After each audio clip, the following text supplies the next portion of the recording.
Man, what's poppin', everybody? First and foremost, as always, I extend my utmost respect to you and hope this video finds you residing within the highest of spirits and doing well on this fine afternoon. So I figured I'd bring a story to you about a buddy named Okie that I did time with. And before I do that, man, please smash the like button. If you haven't subscribed, please subscribe for more content. If you haven't hit the notification bell that says all, please do so. So anytime I drop any content, you get notified. And let's go ahead and get into this story real quick. So Okie, man, Okie was what they call the rec clerk, and he would take care of all the handballs, the basketballs, stuff like that. And there was a big wooden box on the track by the laundry room and the canteen that had all the balls and the rec equipment, and he would sit on that box all the time, right? And I was night yard crew, so I'd always go out in the afternoon, and before yard recall, he'd always be sitting on that box. And one day I went and sat up there with him and was talking to him. And I was like, man, what happened, Okie? Your name's Okie. So, you from Oklahoma or what?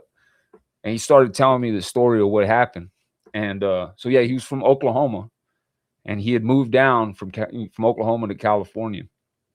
And he moved in with his brother and his brother's wife. And this is his blood brother, straight blood brother. And moves in, comes down from Oklahoma, moves in with his brother in California. And he'd been there for like a couple months, he said, and he walked out in the garage, and his brother worked and everything, and he worked in the garage and stuff. And he walked out in the garage, and when he walked in the garage, his brother had this like cabinet that he would always keep locked. And when he walked in the garage, his brother like threw something in the cabinet real quick and locked it. And it just kind of piqued Okie's curiosity, right? And one day he just got an idea to pop that lock. He just felt some kind of, something in him, and he felt like something was real fishy. So he went in there and he popped the lock, and what he found was very, very disturbing and sick. It was pictures of his brother with underage kids. So naturally, Okie, felt some kind of way, man. And his brother came home from work, and he was in the garage, and he had the cabinet that he had locked all the time open, and he had all this shit out on the counter. And when his brother came in, he immediately told him, what the fuck, dude? What the fuck is this? And his brother started trying to make excuses, and Okie said he just couldn't take anymore. And he said he originally didn't mean to do this, but it just happened that way. And I guess you can call it a passion, a crime, a crime of passion. You know what I mean? I mean, I would think of that. I mean, even though it's kind of premeditated in a way, it's still kind of, in my eyes, a crime of passion. Like you find something that your brother did with these children, and you snap, you lose it. You know what I mean? And so they get into it. They start fighting, and Okie smacks him over the head a couple times with a hammer. And as he's doing that, his wife comes out, his brother's wife. And when his brother's wife came out, Okie, backhanded her with the hammer. And I guess it hit her in the temple and knocked her out. And when she fell, she smacked her head and shit against the cabinets and landed on the floor real hard. And she ended up dying from a brain injury. So not only did he unalive his brother, but he unalived his brother's wife. And he ended up getting 2, life without the possibility of parole sentences. And I always tripped on him because he was an older dude, not old, but he was an older cat, older than me at the time. And he was just a good guy, man. I always like dug his style. He's real respectful. He's just a good dude, man. He was an old timer, and he was just a good dude.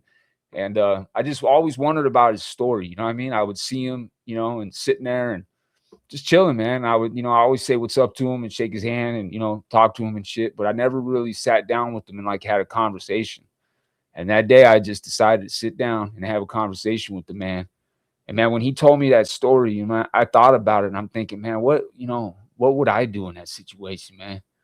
Like, you know what I mean? If God forbid something ever happened like that, and I found something like that in one of my family members' garage, like, I guess, you don't know what you're going to do until you're in that situation.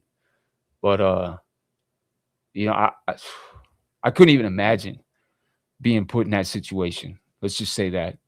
Like it's just a crazy, crazy story. And I really wanted to share it with you guys because, you know, he felt a lot of remorse, but at the same time, you know, he felt like he did what he had to do. You know, he felt remorse for his wife because who knows if she even knew about it or anything, right? She probably didn't even know. But she came out and, you know, tried to get him off of him and was hitting on him and stuff and smacking him. And it was just out of, you know, instinct that he did it. It wasn't like he really meant to do it. It was just out of instinct. You know, she jumped on his back, was hitting him and, you know, cracked him in the head. And he just, you know, backhanded her with the hammer. And it's just, he didn't mean to kill her. So, you know, it's just wild, man. You know, some of the stories you hear in there and the situations that people have gotten into behind different things. Um, you know, it's a crazy environment, man. It's a crazy environment. And there's all kinds of stories in there of, you know, different crimes like that that have happened. And it's like, does he really deserve to be in prison for the rest of his life?